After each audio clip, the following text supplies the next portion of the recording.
काय रे, आज गुरुवार, सगळे मठात आलेत, पण तुझी जागा रिकामीच आहे. जीवाची घालमेल होतीये की स्वामी मला यायचंय, पण हे कामाचं ओझं पाय निघू देत नाहीये. तुला वाटतंय की तू कामात अडकलास म्हणून मी तुझ्यावर रागवलोय. अरे वेड्या, तुझं हे कष्ट, तुझी ही धावपळ, हीच तर माझी खरी पूजा आहे. रिकामा बसून फक्त माझं नाव घेणाऱ्यापेक्षा संसाराचा गाडा ओढताना दमछाक होऊनही मनातल्या मनात मला हाक मारणारा भक्त मला जास्त प्रिय आहे. तुला मठात यायला वेळ मिळाला नाही तरी चालेल, पण तुझ्या कामात कधी हलगर्जीपणा करू नकोस.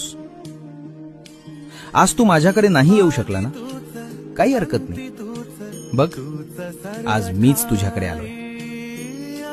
तू जिथे आहेस तिथेच डोळे झाक आणि मला आठव. तुझ्या मागे उभं राहून तुला बळ देणारा हात माझाच आहे.